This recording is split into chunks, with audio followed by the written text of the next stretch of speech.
curso ele é o começo de um aprendizado, de um estudo. A gente tem uma visão geral dele, a gente aprende a conectar alguns pontos, alguns capítulos, mas tem muito mais para o fundo ainda, né? A gente tem que continuar aprendendo e estudando sempre. Hoje nós vamos ver o capítulo 17. O capítulo 17, ele é paralelo com o capítulo 12. Olha que interessante. Lembra que eu falei para vocês que o Apocalipse ele é como se fosse uma página assim, dobrada. A gente fala de Apocalipse em espelho, né? É como se você pegasse uma metade de uma folha, pintasse de um lado, aí você dobra ela, quando você abre, aí as partes se correspondem, né? Então veja que interessante. O primeiro bloco de Apocalipse corresponde com o último, o segundo corresponde com o penúltimo, o terceiro com o antepenúltimo, e agora a gente está numa parte, o capítulo 17, que corresponde com o 12. Eles têm uma correlação, só que eles são o oposto um do outro. O capítulo 12, que a gente já viu, fala de uma mulher pura, vestida do sol, uma mulher que representa o quê? A igreja pura de Cristo, que é perseguida pelo dragão, e ele vai atrás e tenta matar o filho, né, que é Jesus e tal. Agora o capítulo 17 é paralelo com o 12, só que é o oposto. No capítulo 12 é uma mulher pura, é a igreja baseada na Bíblia apenas, nos primeiros séculos. O capítulo 17 é uma prostituta, dependendo da tradução, uma meretriz. E como nós chegamos a mencionar na semana passada, uma prostituta não nasce prostituta. Ela, em algum momento da sua vida, decidiu se tornar. E essa é uma simbologia interessante. Vejam, é o que a gente tem estudado nesse curso. Tudo que João usa no Apocalipse, inspirado por Deus, ele tem como base o quê? A Bíblia lá no passado, no Antigo Testamento e no Novo também, não é? Então, essa figura de uma prostituta é muito empregada no Velho Testamento. O povo de Israel, por exemplo, quando eles estavam muito apostatados, e geralmente a idolatria está envolvida aí também bastante. Quando o povo de Israel estava muito apostatado, afastado de Deus, tem um trecho feio que Deus compara Israel com uma prostituta, assim, que não vale nada. Está em Ezequiel 16, 23. São trechos pesados. Querem ver, por exemplo? Vamos... Olha, gente, eu estou anotando no papel as coisas que eu quero digitar para vocês, tá bom? Hoje não deu tempo, mas está progredindo, ó. Né? Eu já trouxe alguns impressos aqui para vocês. Eu ainda queria fazer bem bonitinho de todos os capítulos, mas eu ainda vou conseguir. Esse aqui já foi adiantado. Mas eu quero mostrar para vocês, por exemplo, Israel como prostituta. Olha só que interessante. Ezequiel, capítulo 16, versículos 15 a 17. Vamos lá ver? Ezequiel, capítulo 16. É só um exemplo de como o próprio povo que já foi de Deus pode se tornar na simbologia bíblica. Porque, veja, Israel era a noiva de Cristo. Não é assim que ele fala? Israel era noiva. E se Israel era noiva e Deus era o marido, se Israel estava adorando um outro Deus, Israel estava fazendo o quê? Era uma mulher fazendo o quê? Adulterando. Então, Deus era o marido. Se Israel adorava outros deuses, Israel era uma mulher adulterando. Que é essa base onde João teve para a gente estudar lá em Apocalipse 17, a mulher prostituta. Ezequiel capítulo 16, deixa eu ver de novo o versículo aqui, versículos 15 a 17. Olha que linguagem pesada que Deus usa aqui, era para impressionar mesmo, para mostrar como eles estavam longe. Ezequiel capítulo 16, versículos 15 até o 17. Se você for ver no versículo 1, algumas Bíblias têm um títulozinho, né, para a gente ver do que aquele capítulo fala. No começo do capítulo 16, diz assim, ó, a infidelidade de Jerusalém. Alguma tradução pode ter posto o título um pouquinho diferente, mas está falando de como Israel, que era noiva, estava infiel, adorando outros maridos, né, adorando outros deuses. Olha o versículo 15. Versículo 14 também fala, o capítulo inteiro, mas olha o 14. Versículo 14. Correu a tua fama entre as nações por causa da tua formosura, pois era perfeita, né? Um povo abençoado. Por causa da minha glória que eu puser em ti, diz o Senhor Deus. Era povo de Deus. Mas confiaste na tua formosura e te entregaste à lascívia, graças à tua fama, e te ofereceste a todo o que passava para serdes dele. Imagina? Versículo 16, comparando como se ele fosse o marido, falando da mulher, da esposa, do povo de Israel. Verso 16, tomaste dos teus vestidos e fizeste lugares altos, onde eles adoravam, né? Adornados de diversas cores, nos quais te prostituíste. Tais coisas nunca se deram e jamais se darão. Tomaste as tuas joias de enfeite, né? De maneira figurativa, que eu te dei do meu ouro, da minha prata, fizeste estátuas de homens e te prostituíste com elas, e por aí vai. Pesado, né? E tem uns trechos aqui muito mais pesados ainda. Deus está dizendo assim, ó, você era minha esposa, espiritualmente falando, meu povo, e se tornou uma prostituta. Tem um trecho que ele fala assim, você se tornou pior do que a prostituta, porque a prostituta recebe salário, você faz de graça. Imagina, descarregando nela, no povo, esse símbolo de uma prostituta, de uma esposa infiel. Só de curiosidade ainda, no capítulo 23, abra aí sua Bíblia, por favor. Capítulo 23, versículo 30, de Ezequiel ainda. É um símbolo também que aparece bastante no capítulo 23. Capítulo 23, versículo 30, por exemplo. Que no caso era Israel e Judá, né? O sul e o norte do povo de Deus. Olha aqui, ó.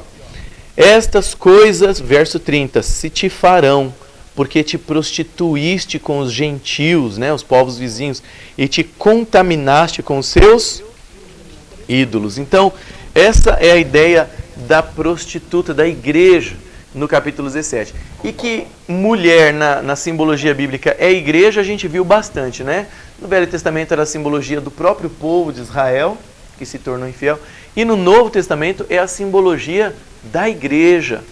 Tanto é que no Apocalipse, Jesus é comparado com o noivo que vem buscar a noiva para levar para a lua de mel, o céu. O céu é a lua de mel, né? Então essa é a simbologia constante. Mas só para a gente ver isso mais uma vez, abre aí em 2 Coríntios. É um dos exemplos de vários em que a igreja é comparada com uma mulher. 2 Coríntios, é a segunda epístola de Paulo aos Coríntios, capítulo 11, versículo 2. É uma de outras passagens. 2 Coríntios 11, 2. O apóstolo Paulo está falando para a igreja de Corinto assim, representando todas as igrejas, né? Todo mundo conseguiu achar? Segunda epístola de Coríntios, capítulo 11, verso 2. Ele fala assim, ó, porque zelo por vós com zelo de Deus, pela igreja, visto que vos tenho preparado para vos apresentar como uma virgem pura a um só esposo, que é Cristo. A virgem pura aparece no capítulo 12 do Apocalipse. É o sonho de Deus para a igreja, né? Ela é fundamentada sobre a Bíblia apenas, não sobre ideias humanas, tradições humanas. E já do capítulo 17, se corrompeu. Vamos lá então para o capítulo 17? Vamos ver que mensagem que Deus tem para nós que vivemos tanto tempo depois disso, né? Ao ver o Apocalipse, a gente entende o porquê de tanta confusão religiosa, tanta perseguição no passado, inquisição, as cruzadas, quanta coisa, não é? E hoje, infelizmente, gente, os jovens de hoje estão se tornando ateus. Uma coisa que era raríssima era você ver um ateu. Hoje, os jovens de 13, 15, 16 anos já estão se declarando ateus. Eles não aguentam mais ver essas coisas. Lógico, eles são influenciados pelos mais velhos, pela internet, não é? Quantos aqui conhecem jovens ateus? Você vê, era uma coisa que você nem pensava. Porque a religião se tornou um caos. Deus tem a palavra dele ainda aqui. Mas a prostituição espiritual, tradições, ideias humanas, deu uma impressão ruim de todas as religiões, infelizmente. Vamos lá para o capítulo 17? Veio um dos 7 anjos, verso 1, que tem as 7 taças, e ele está falando aqui dos anjos que derramavam as taças das pragas, não é? Porque o período que ele fala aqui é durante o período das pragas. Só uma comparação aqui, alguém não sabe que eu estou aqui dando esse curso, está me ligando, aí eu retorno daqui a pouquinho. Só ver quem é. Eu deixo uma mensagem aqui, desculpe, estou em reunião, posso ligar depois. e depois eu retorno para ela. Deixa eu só colocar aqui em silêncio. Pronto. Será que eu coloquei? Coloquei. Aonde que eu parei? Das taças. Isso. Então, como a gente viu na última lição, as 7 pragas que são derramadas no final dos tempos, você vê que fala de Babilônia já, não é? Vou te mostrar a Babilônia, e aí vem e cai sobre o trono lá da besta de Babilônia e tal. Então, o que ele vai mostrar agora da grande meretriz de Babilônia é durante esse período das pragas, quer dizer, uma parte, não é? Então ele está deslocado um pouquinho no futuro vendo isso, a partir da perspectiva dele. Você vê que um dos anjos que dá a taça para ele é um dos anjos que estava já nessa visão das pragas aí, tá? Então veio um dos 7 anjos que tem as 7 taças e falou comigo dizendo: vem, mostrar-te-ei o julgamento da grande meretriz que se acha assentada sobre muitas águas. E a gente já viu, né? Tá lá no versículo 15 do mesmo capítulo, lá no final ele explica: as águas que viste onde a meretriz está assentada são povos, multidões, nações e línguas, muita gente que ela domina, ela está sobre eles a apoiam, o mundo. E no verso 18, o último versículo, também é explicado da mulher. A mulher que viste é a grande cidade que domina sobre os reis da terra. Veja que interessante. Mulher na profecia, na simbologia, é igreja. Mas essa é uma igreja-cidade. Interessante, né? Ela tem um poder político junto do religioso. Tá bom? E domina sobre os reis da terra. É uma influência mundial. Lá no versículo 2 diz assim, ó, com ela, né, com quem se prostituíram os reis da terra, e com o vinho de sua devassidão foi que se embebedaram os que habitam na terra. Veja que interessante que o vinho na Bíblia é um símbolo do quê, gente? Vinho na Bíblia é um símbolo do sangue de Jesus, principalmente, né? Jesus fala, tomai dele todos, isso é um símbolo do meu sangue e tal. Então, essa igreja oferece, esse sistema religioso, oferece um vinho, mas um vinho corrompido, que embebeda. Pensa bem nisso. Quando Jesus falou da Santa Ceia, quando Jesus fez a Santa Ceia, ele instituiu a Santa Ceia, isso está em Mateus 26. Ele fala assim, ó, bebam dele todos. Isso é um símbolo do meu sangue, né? E aí ele faz uma promessa, ele fala assim, ó, de agora em diante eu prometo a vocês que eu não vou beber mais. Só quando eu beber com vocês novo, lá no céu. Jesus prometeu. E veja que ele enfatiza que tipo de vinho que é? Novo. Está lá em Mateus 26. Eu vou beber só de novo com vocês, só novo no céu, a próxima vez. O vinho da Bíblia é um suco de uva novo, fresco, sem álcool. Imagina Jesus oferecendo... que nem o que ele fez lá em Caná da Galileia. Tem muita gente que pensa que aquele vinho que ele multiplicou, que ele transformou água em vinho, era com álcool, igual hoje, o São João da Barra, essas coisas aí. Imagina o pessoal saindo da festa, todo mundo bêbado, já pensou? Todos dizem assim, rapaz, a festa foi boa, hein? Esse Jesus é bom, hein? Já pensou? Aí já pensou, chega um bêbado em casa, a mulher fala assim, você bebeu de novo? Mas foi Jesus que me deu, né? Não faz sentido, gente, tá bom? O vinho alcoólico não faz parte do plano de Deus. Tá bom? Você imita muito bem. Imito? Obrigado. Infelizmente eu já fui um pouquinho. Um períodozinho da minha vida que eu saía para beber com os amigos, meus 17, 18 anos, eu era que voltava mais bêbado. Aí minha mãe me deu um toque. Minha mãe, graças a Deus, ela falou assim, filho, eu vou te falar uma coisa bem séria. Meu pai era alcoólatra, né? Ela falou assim, ó, o seu pai é alcoólatra e você tem grande tendência de ser também. Imagina, mãe. Aí ela abriu meus olhos. Ela falou, você já percebeu que você é o que volta carregado das festas? Você é o que mais toma mesmo e cai? Eu falei, uau, né? Isso me deu um toque. Então, esse vinho não é o que Jesus dava, tá bom? É puro. Só que, simbolicamente, essa mulher que domina os reis da terra, ela oferece um vinho que embebeda. É um evangelho corrompido. E que embebeda reis da terra, políticos, pessoas importantes que dominam o mundo. Um evangelho barato, um evangelho que te dá noções totalmente fora da realidade, tá bom? Então fala que com ela todos se embebedaram com o vinho de sua devassidão. Verso 3, transportou-me o anjo em espírito, né, era uma visão, a um deserto, e vi uma mulher montada numa besta escarlate, besta repleta de nomes de blasfêmia, com 7 cabeças e 10 chifres. Interessante, nomes de blasfêmia.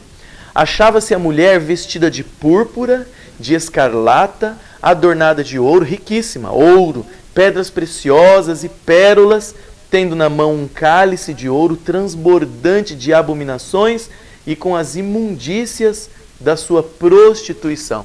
E lembre-se que a prostituição, como a gente viu lá, quando Deus fala de Israel, está envolvido com idolatria, com adorar outros deuses ou ídolos ou representações. É a maior prostituição nesse caso. E pior, essa prostituta gerou filhas que também herdaram da mãe a prostituição espiritual. Versículo 5 diz: na sua fronte, tudo simbólico, né? Achava escrito um nome, um mistério: Babilônia a Grande, a mãe das meretrizes e das abominações da terra. Não é de arrepiar isso, gente? É um poder político que fez filhas.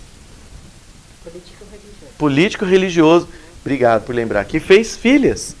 Verso 6. E então vi a mulher embriagada com o sangue dos santos. E, gente, quando na Bíblia fala santos, não quer dizer santo que foi beatificado, né? Quando fala santos na Bíblia, fala de quem? Povo de Deus, que são santificados por Ele, não é? A gente estava separado. Estava no escuro, nas trevas, e aí veio para a luz. Está santificado, é de Jesus. Tá? E diz que essa mulher estava embriagada com o sangue dos santos. Ela não só deixa os outros embriagados com falsa doutrina, mas ela mesma está embriagada com o sangue derramado do povo de Deus. Vocês sabem quando, né? Principalmente na Idade Média, mas desde o começo do cristianismo, alguns imperadores perseguiram, mataram cristãos. Aí parou um pouquinho, né, quando Constantino se converteu. Aí veio de novo um período grande de matança. Muito sangue, tempo da Inquisição, qualquer coisa que você falava diferente, bruxa, queima, né? Já pensou? Tempos difíceis. Embriagada com o sangue das testemunhas de Jesus. E quando a vi, João fala, admirei-me com grande espanto. Ele ficou apavorado de ver que isso ia acontecer no futuro. O anjo, porém, me disse, por que te admiraste? Dir-te-ei, quer dizer, te direi, o mistério da mulher e da besta, que tem as 7 cabeças e os 10 chifres e que leva a mulher. Veja que interessante, que simbolicamente, essa besta... Vocês lembram o que é a besta, né, de Daniel? São poderes políticos, né, que vieram um atrás do outro. E João pega, a partir da 4ª besta de Daniel, no livro de Daniel, que é Roma, e trabalha em cima dela. E essa besta se assemelha com o dragão que perseguia a mulher. O dragão que perseguia a mulher no capítulo 12, olha que interessante. A mulher do capítulo 12 era a igreja pura ainda, né? O dragão que perseguia a mulher é um símbolo de Satanás. Essa besta aqui, ela tem características parecidas com o símbolo do dragão, Satanás. Ou seja, é o agente por trás desse sistema político motivando a mulher e carregando ela. Tá? Interessante isso. Versículo 8. Isso aqui é um mistério, viu? A besta que viste era e não é, e está para emergir do abismo, e caminha para a destruição. Interessante, né? A besta que viste, que carrega a mulher, era e não é, e está para emergir do abismo. Alguns acreditam que João foi posto nessa visão no futuro. Por isso que ele fala que foi levado para um deserto espiritual, talvez. Alguns acreditam que ele foi levado para o futuro, bem naquele momento que a gente já estudou, em que essa besta leva uma ferida de morte. Vocês lembram que a igreja perdeu um poder tremendo em 1798, quando o Papa foi preso pelo imperador, através do general, e a igreja perdeu força grande ali. Então alguns acham que João foi posto em visão nesse momento, nesse período. A besta que viste ela teve poder, ela dominou, e agora não é, por um período de tempo. Mas ela vai surgir do abismo. É como se tivesse morrido por um tempo e surgisse depois de novo com força. 2 anos. que elegeram um outro papa e tal, mas para ganhar um poder mundial demorou bastante, né? E está conquistando de novo. Como a gente já falou aqui, a primeira vez que um presidente dos Estados Unidos recebeu um papa, primeira vez, se não me engano, foi em 1986. Pensa nisso. Os Estados Unidos existem desde 1500. E o papai? Bem antes. Os Estados Unidos existem desde 1500. Por que levou mais de 400, quase 500 anos para receber um papa? Porque os Estados Unidos foi fundado para fugir da perseguição católica na época, em que a Europa estava sendo devastada, quem não cria como a igreja cria. 1986, quase 500 anos levou, desde que os Estados Unidos... E está ganhando essa força de novo. Está crescendo, crescendo, crescendo, conquistando o mundo de novo, tá bom? Agora veja, lá no versículo 8, como eu falei, a besta que viste era, não é e está para emergir do abismo e caminha para a destruição. Então tem pelo menos duas interpretações. Uns acham que João foi posto no futuro e ele viu que ela ia ter existido por um tempo, parou, mas vai surgir de novo. E outros acham que não, que João viu do tempo que ele estava mesmo ali, do ano 100. Ele estava ali.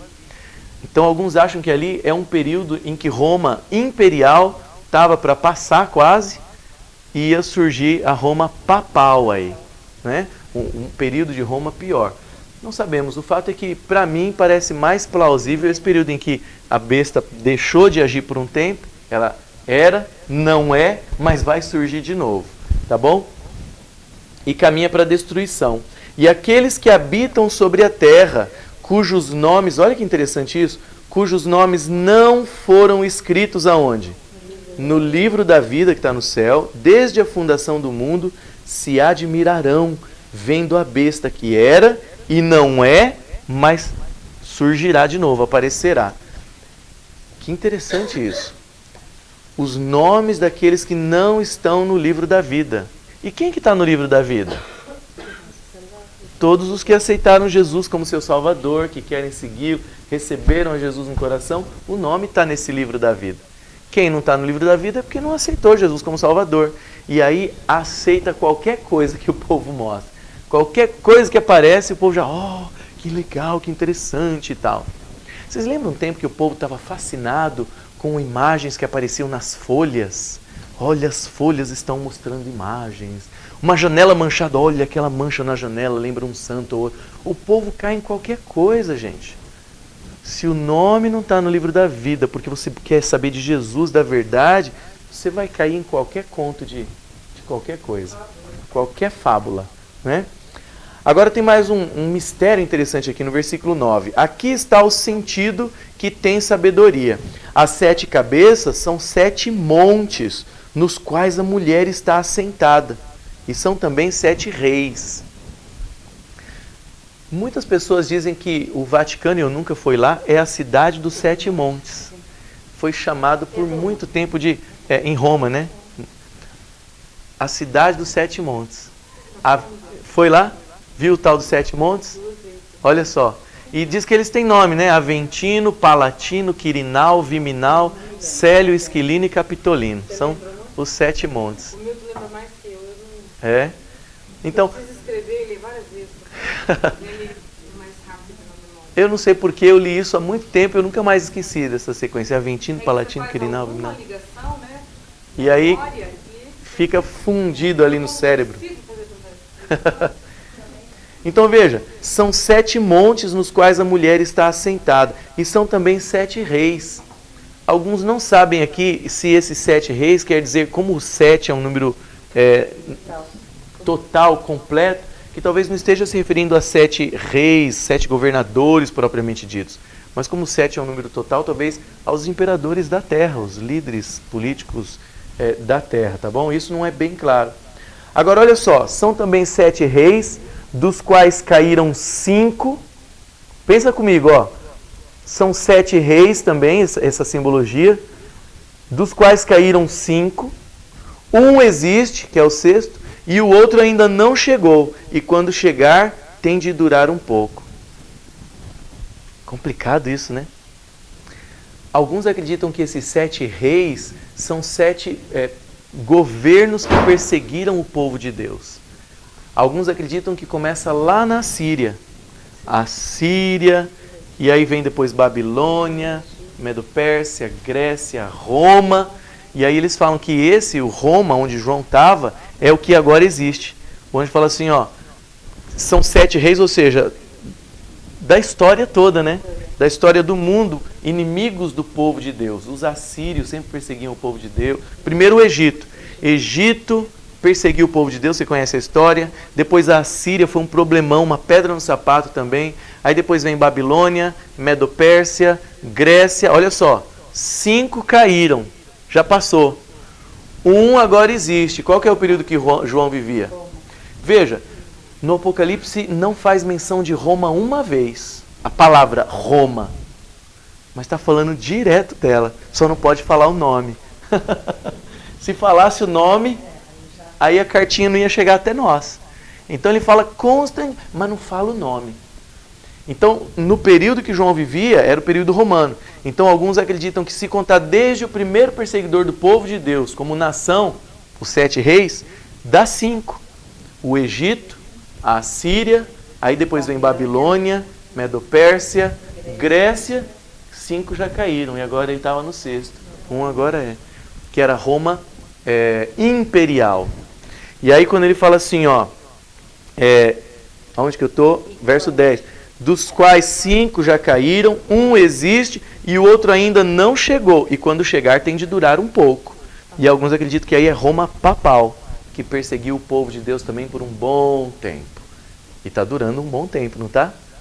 Então João estava naquele momento em que ele via Roma imperial tomando conta, mas viria um outro poder, uma outra faceta, né, de Roma, e ia durar um bom tempo, perseguindo o povo de Deus. Então alguns acham que esses são os 7 reis, porque 7 dá essa ideia de história completa, como as 7 igrejas e tal.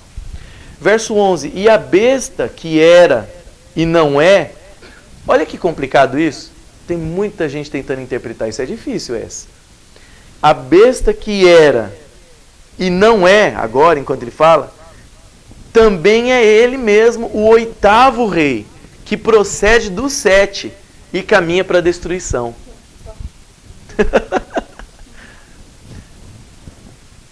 Se João teve essa visão nesse período, Deus colocou ele nesse período histórico, em que a besta recebeu uma ferida mortal, que a gente viu no capítulo 13, que foi em 1798, olha que interessante como tudo encaixa aqui. Roma papal recebeu uma ferida mortal, seria o 7º, se a gente for contar como a gente contou, né? João estava no 6º, que era Roma imperial. O 7º viria e duraria um pouco de tempo. Agora ele diz que ela era, não é e vai voltar. Aí acaba sendo o 8º. E ele fala, e esse 8º é um dos 7, que já estava lá antes. Que provavelmente é esse ressurgimento da força papal de novo no mundo, governando o mundo e tal. Alguns podem dizer assim, professor, isso nunca vai acontecer. Como que o Papa, que é da religião católica, vai governar os protestantes, os evangélicos? Jamais. Realmente, se ele tentar impor para o povo algumas coisas, eles não vão querer mesmo, jamais. Você vai chegar para batista, metodista, adventista, qualquer um, e querer forçar eles para adorar a imagem, eles não vão fazer isso, vão falar jamais. Mas não é desse jeito o domínio, impondo coisas. É bem sutil. É bem sutil. É uma ideia boa de religião, de buscar paz. Vamos todos buscar paz, ecumenismo, Deus é amor, mas com umas doutrininhas por baixo ali que os outros aceitam fácil. E a gente tem que estar de olho na Bíblia. Porque ou é a Bíblia, a palavra de Deus, ou eu vou seguir ou o homem ou Deus. Então, se for impor algumas doutrinas religiosas, nunca vai acontecer mesmo. Se for tentar unir uma placa só de igreja, não, a partir de agora todo mundo vai ter esse nome de igreja. Nunca vai acontecer isso. Pessoas dão a vida para não acontecer isso. Mas, de maneira sutil, alguns pontos de doutrina são aceitos e ele vai conseguir fazer isso. O mundo todo unido, que bonito, né? Por isso que numa outra parte da Bíblia diz assim, quando todos andarem dizendo paz e segurança, lhe sobrevirá o quê? Repentina destruição. Então é esse negócio de vamos todos buscar a Deus juntos, né? Perigoso isso. Olha só, versículo 11, eu vou ler de novo. Veja se não faz sentido quando fala: a besta que era e não é, também é ele mesmo o oitavo dos 7 que ele viu. Porque aí morreu em 1798 e vai ganhando poder de novo. Procede do 7 e caminha para a destruição. E aí diz que tinha 10 chifres. E aqui nesse símbolo, os 10 chifres que viste são 10 reis, os quais ainda não receberam reino, mas recebem autoridade como reis, com a besta, durante 1 hora. Tem estes um só pensamento e oferecem à besta o poder e a autoridade que possuem. Esses 10 reis aqui, alguns acham que pode ser os 10 reinos da Europa dividida, que Daniel mostra como os 10 dedos da estátua, né, de Daniel 2. Esse é um negócio que a gente tem que estudar de Daniel, né? A Europa se dividiu no começo em 10 reinos. E aí tem até uma profecia de Daniel que fala que para o papado existir, ele ia ter que derrubar 3 reinos, 3 nações foram extintas, tal. Érulos, vândalos, ostrogodos. Então, alguns acham que esses 10 reis que ele está falando, pode estar fazendo essa referência de Daniel, que viria depois de João, né? João está falando no futuro em relação a ele. O anjo fala para ele, no verso 12, os 10 chifres que vi são 10 reis, os quais ainda não receberam reino, mas receberão, né? Então, ainda veio depois a Europa dividida, depois que Roma caiu no ano 400 e pouco ali. E eles já estavam sob essa influência aí toda de uma religião única, dominada por um homem que durou séculos. Talvez vocês devem estar pensando assim, nossa, mas esse professor aí, ele odeia a igreja romana. Não, não é isso. Eu estou mostrando que na Bíblia Deus profetizou que ia haver todo esse conflito, essa perseguição, essa mudança de doutrinas, esse desvio da Bíblia. Deus previu. E isso é muito importante. Porque você vê quantas vezes a gente tem mencionado isso no Apocalipse. Como eu falei, Roma foi um problema para João, mas ele não pode mencionar o nome dela nenhuma vez. Então aparece Babilônia, aparece besta, aparece chifre, mas ele não pode usar o nome Roma, ele vivia nesse período. E isso é um ponto-chave na história do cristianismo. Porque quando Roma se converteu ao cristianismo, na verdade o cristianismo é que se converteu a Roma. Eu costumo dizer que todos nós, se a gente for voltar ao princípio bíblico, todos nós teríamos que ser católicos apostólicos. Não, aí não. A igreja foi católica, apostólica. Católica é universal. E apostólica está baseada aqui. Até o ano 300, eu não estou certo, no comecinho foi 311 ou 321. É por aí, quando Constantino, imperador de Roma, falou assim, agora chega de perseguir os cristãos. Não vão mais perseguir. Por quê, senhor? Porque agora eu sou cristão também. O quê? Eu sou cristão. Agora a gente vai perseguir quem não for cristão. Né? Ai de quem não for agora. E aí o povo tinha que agora ser cristão, porque o imperador era, só que ele se tornou cristão do jeito dele, né? E aí inseriu coisas também. E aí é que a igreja estragou, quando ela se tornou romana. Roma é o estrago da igreja. E a partir daí levou séculos estragando, inventando coisas. E aí Martinho Lutero viu um monte de erro e quebrou essa igreja no ano de 1517, vai fazer 500 anos esse ano. E aí muitas saíram dela, protestaram. Isso está errado. Batizar bebezinho, onde já se viu? Isso está errado. Né? Os batistas. Outros falaram assim, isso está errado, imagina. Está errado. E outras coisas tanto. Mas saíram guardando outros pontos que não é bíblico, é de Roma. E todos nós, católicos, protestantes, todos nós temos muito do romanismo em nós, é uma influência muito forte. Por exemplo, quando eu vou fazer uma unção em alguém que está doente no hospital, na Bíblia a unção não é para entregar ele para a morte, é para pedir para Deus curar, perdoar. Mas todo mundo fala assim, pastor, você vai lá fazer a extrema unção nele? A gente não faz extrema unção. Então todos nós somos muito romanistas em muitos pontos. É uma influência muito forte. Então mesmo que protestou contra, ainda tem muita coisa guardada em nós. Tá bom? Então foi uma influência muito forte no mundo, nas religiões, e é por isso que aparece tanto no Apocalipse. Deus está mostrando, ó, eu sei o que vai acontecer. Fiquem de olho. E é a Bíblia que tem a verdade, não tradições humanas. Então não é que eu odeio o catolicismo, o romanismo, eu estou mostrando que a Bíblia profetizou que ia acontecer tudo isso, tá bom? A gente está estudando e o Apocalipse repete bastante. Esse 1 hora, alguns acham que ele, como é uma profecia, tem que ser aplicado o tempo profético, né? Em profecia, cada dia equivale a 1 ano. Então alguns acham que se essa 1 hora que diz aqui é profético, dá 15 dias, se fizer a proporção, né? Mas não faz muito sentido por 15 dias. Então alguns acham que esse 1 hora é por um momento, é por um tempo específico, tá bom? Que também tem essa aplicação. Agora olha que interessante, versículo 14, esses reis da terra. Verso 13, tem estes um só pensamento e oferecem à besta o poder e a autoridade que possuem. Pelejarão eles contra o Cordeiro, que é Jesus. E o Cordeiro os vencerá, pois é Senhor dos senhores e o Rei dos reis. Vencerão também os chamados, eleitos e fiéis que se acham com ele. Com ele quem? Com o Cordeiro, com Cristo, né? E aí o anjo explicou para ele, talvez nem João entendeu tudo, verso 15, nós já vimos, as águas que viste onde a meretriz está assentada são povos, multidões, nações e línguas. Os 10 chifres que viste e a besta, esses odiarão a meretriz. Olha que interessante, vai chegar um momento em que todo que apoia Roma vai contra ela, né? Esses odiarão a meretriz em algum momento, e a farão devastada e despojada, e lhes comerão as carnes e a consumirão no fogo, simbolicamente, né? Quer dizer, vai abandonar totalmente.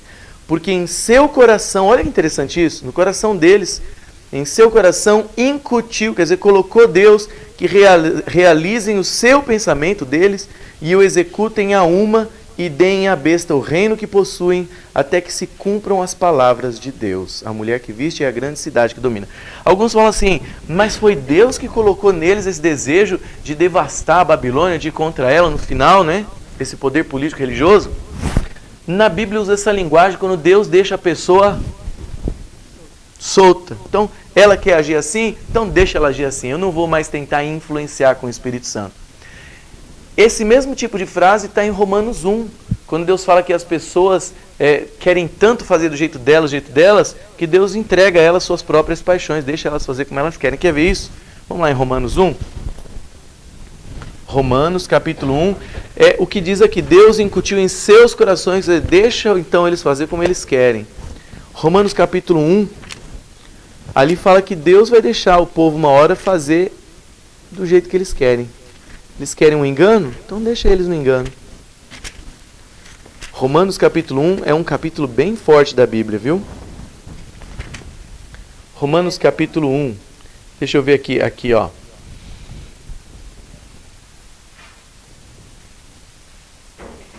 Olha aqui, ó. Vamos ver a partir do versículo 20, que é um trecho tão grande, eu quero pensar de onde que a gente vai. Vamos pegar do 21.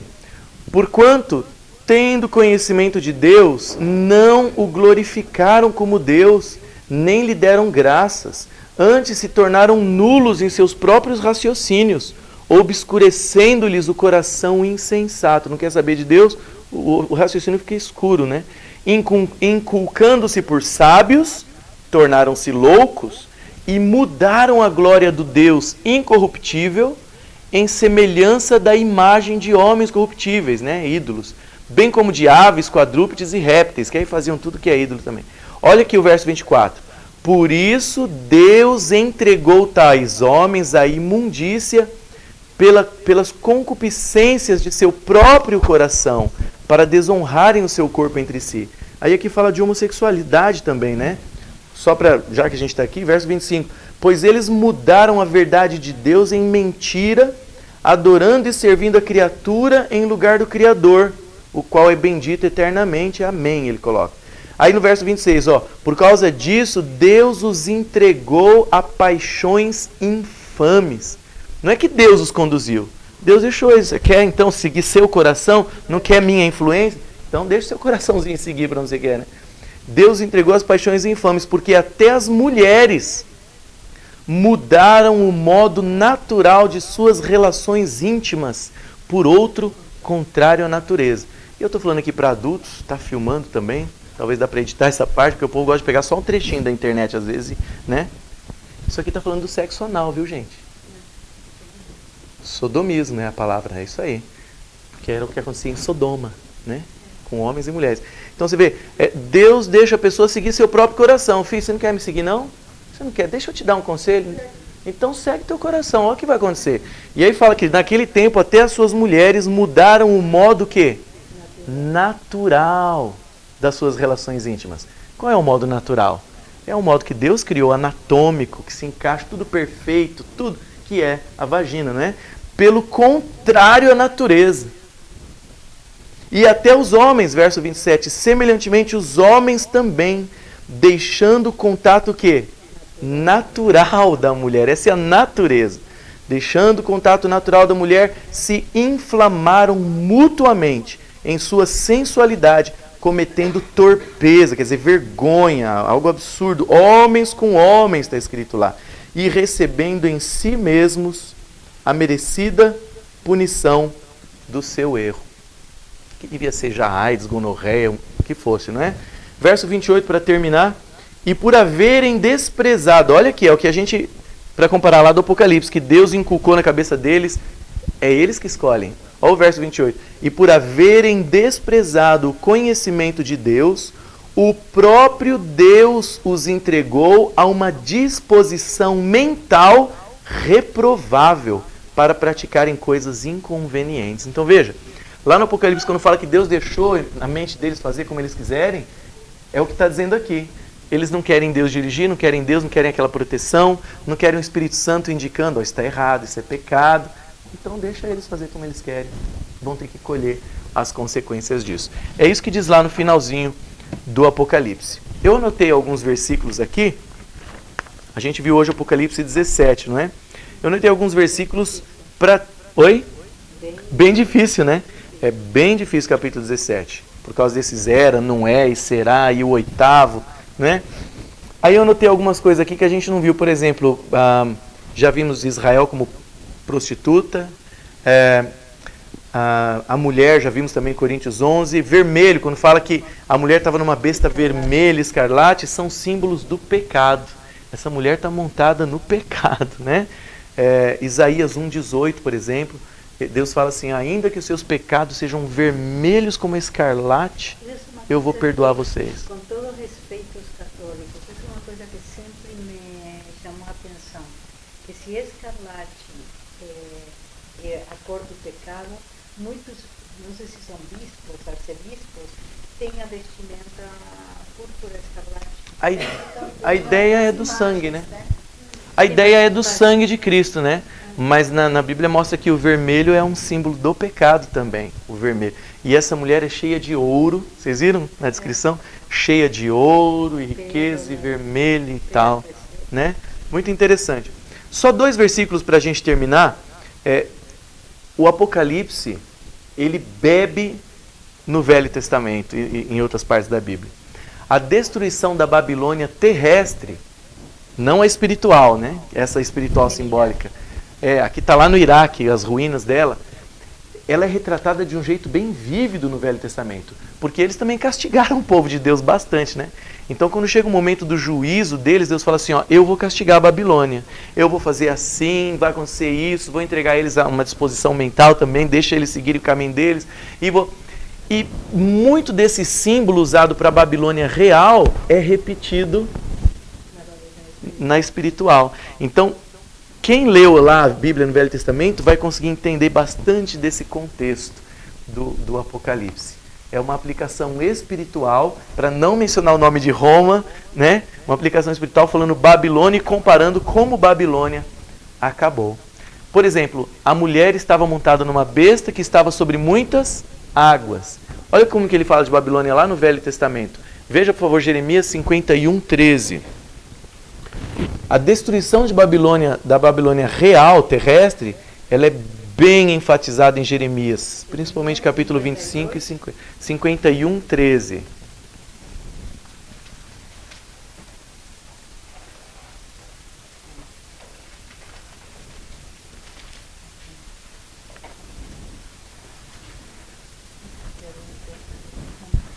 que diz lá?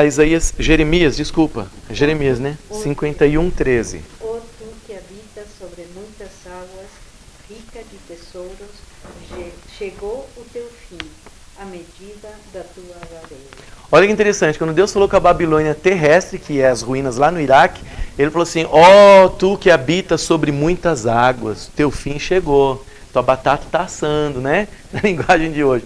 Quais são as muitas águas da Babilônia real? Era o rio Eufrates. Por isso que ele menciona o rio Eufrates também no futuro, fazendo uma comparação do povo que sustenta a Babilônia com o rio Eufrates, que vai se secar quando tirarem um apoio, porque o rio Eufrates da Babilônia terrestre se secou.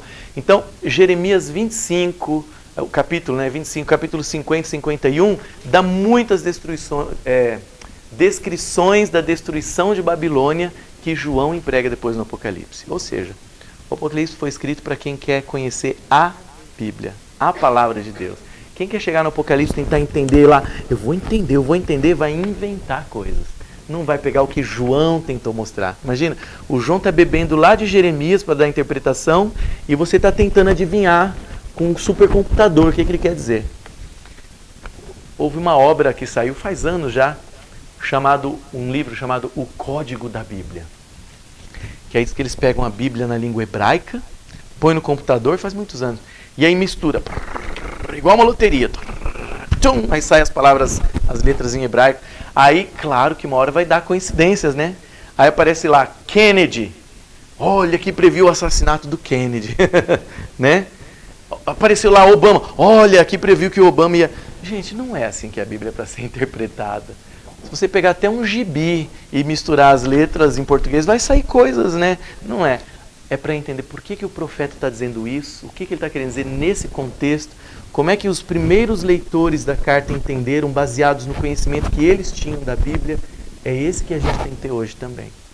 Vamos ter algumas perguntas hoje, se alguém quiser fazer, dentro do nosso tempo, que já está no finalzinho? Posso fazer uma? Pode, se eu souber. Os lamentos dos admiradores de Babilônia. Você está em qual capítulo? No 18. Espera que ainda não chegamos. Nós vamos chegar lá. O capítulo 18 e 19 é quase que um poema assim, descrevendo a queda de Babilônia. Como eu falei, em Jeremias 25, 50, ele descreve muito da queda de Babilônia, que está nesses capítulos. Capítulo agora que vai seguir, o 18 e o 19. Tá? Aí diz que ele vai arrojar uma pedra no rio Eufrates, porque lá aconteceu isso também. Ele pediu para Jeremias jogar uma pedra no rio Eufrates e falar assim, ó, assim como essa pedra, assim vai cair Babilônia. Aí aparece no Apocalipse esse símbolo. Diz que os mercadores de Babilônia iriam chorar. Canela de... Então, por quê? Porque é o que está lá em Jeremias, como nós vamos ver na outra aula. Em Jeremias fala assim, Babilônia vai acabar, você vai acabar.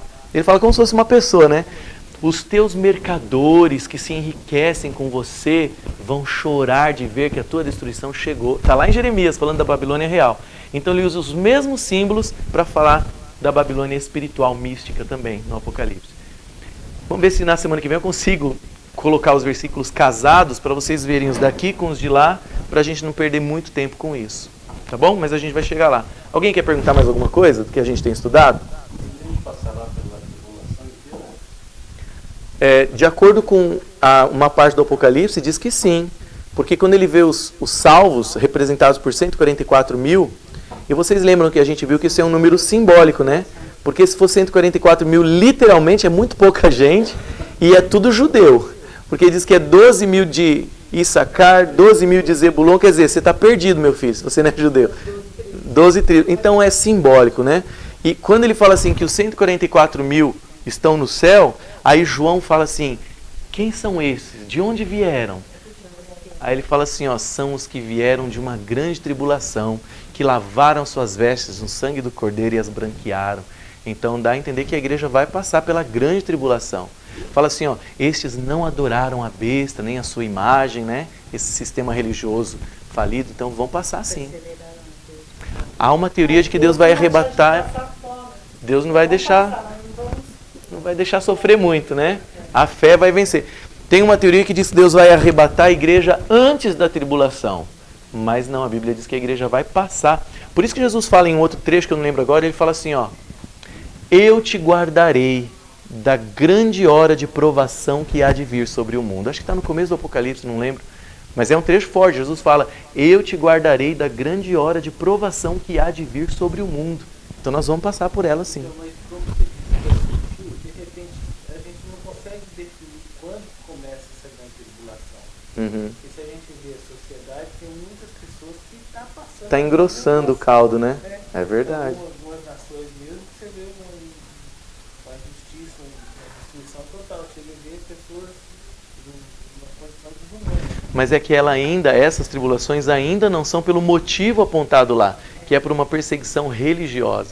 Em João 16, gente, no comecinho, Jesus fala assim, ó, não se assustem do que eu vou dizer. Ele fala mais ou menos assim, vem a hora em que todo aquele que vos matar pensará com isso que está oferecendo um culto a Deus. Então vai chegar um momento de perseguição brava mesmo. Já aconteceu e vai acontecer de novo. Alguns cristãos, né?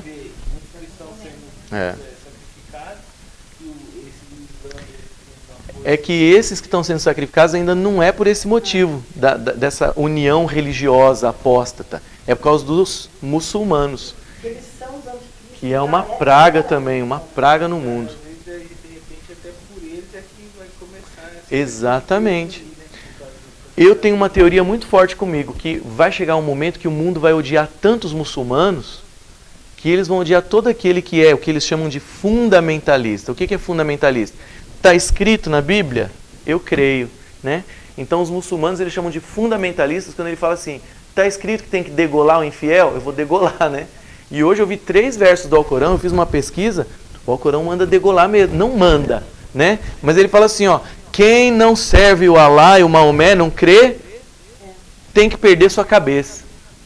Quer dizer, não fala, vai lá e corte, mas se ele tem que perder, e o cara fala assim, eu amo Alá, então eu vou cortar, né? Então... Se eles matarem aos que eles chamam hereges, tá? Se eles matarem aos não muçulmanos durante o mês de Ramadã, eles vão diretamente para isso. É muita coisa absurda. Então o povo chama eles de fundamentalistas. O problema é o fundamentalismo. E logo, logo vão odiar tanto eles, com as artes que eles estão fazendo, os absurdos, que uma hora vão odiar você também. O quê? Você crê que Deus criou o mundo em 6 dias? Adão e Eva, jardinzinho, serpente. Ah, não, você é fundamentalista. Então logo, logo, essa é a palavra-chave. Essa é a palavra-chave, fundamentalista. Você guarda o sábado. Por que você guarda o sábado? Ah, porque Deus criou o mundo em 6 dias e descansou. Ah, isso é fundamentalismo. Então logo, logo vai chegar um momento difícil para nós. Então esses aí estão morrendo, esses cristãos, infelizmente, por causa desse povo fanático aí. E uma hora vão odiar todo cristão que quiser ser sincero e fiel também. Tá bom? Posso fazer uma pergunta da semana passada? Eles atacaram Londres. Então demais. Posso fazer uma pergunta da semana passada? Aham. Você falou sobre sabatista. Aham. Qual a diferença de sabatista e adventista? É que o sabatista ele pode ter doutrinas particulares dele. Por exemplo, Como assim? sabatistas são todos os que guardam sábado. O judeu, batista, tem batista, sabatista e outros aí, tem vários. Tem alguns... outras Tem. evangélicas que guardam Tem. sábado além do adventista? Antes de existir o adventista do sétimo dia... Só adventista, Não. né? Antes de existir o adventista do sétimo dia, existiam os batistas do sétimo dia, existem até hoje, são poucos. E foi com os batistas do sétimo dia que os adventistas aprenderam a guardar o sábado. Diz que um pastor batista estava pregando da lei, que nós temos que obedecer à lei de Deus, porque a lei é perfeita, né? Aí diz que tinha uma adventista, a igreja estava no comecinho, estava assistindo. Desculpa, era um pastor adventista pregando da lei e uma batista do sétimo dia estava assistindo ele falar da lei. Aí diz que quando ele saiu do púlpito, ela falou para ele assim, como o senhor tem coragem de falar de obedecer à lei, se você observa o domingo? Ela falou, claro, mas o sábado é de judeu, é coisa do passado, é lei de Moisés, né? Aí ela disse que mostrou os versículos para ele ali, ele falou, uau, né? Aí diz que estudaram, falaram, não é que é mesmo, né? É bíblico mesmo, tá bom? Sim, isso é Lucas 4,16. Pessoas, quando fala assim, naquela parte, que fala assim do sábado, das boas novas. Isso é um estudo que a gente pode ter um dia que é bem claro também, que Deus distingue, né? Deus distingue as leis cerimoniais, que tem a ver com o santuário, com os cordeiros, com todos aqueles códigos que eles tinham, né? As leis cerimoniais das leis morais. Os 10 mandamentos são as leis morais de Deus. Moisés tinha várias, porque a lei cerimonial, Sim. tinha a da saúde. E a lei do governo, como é que fala? Teocráticas, seria? Aquelas da saúde. Leis civis que a gente fala. Leis de saúde. Então, todas essas coisas acabaram, né? Quando Jesus morreu na cruz, o santuário não tinha mais sentido, sei lá, e sacrificar cordeirinho. Tudo referente ao santuário acabou. Mas os 10 mandamentos é a lei moral de Deus. Esses versículos daria para falar em uma aula? Daria, eu posso trazer eles também. Daria para você dar, depois de terminar o Apocalipse dela? Pode ser sim, um dia pra gente falar das leis, né? Podemos fazer sim. Porque o Apocalipse está no fim. Eu não tenho só uma dúvida, eu tenho várias. Que bom. Então vamos estudar juntos.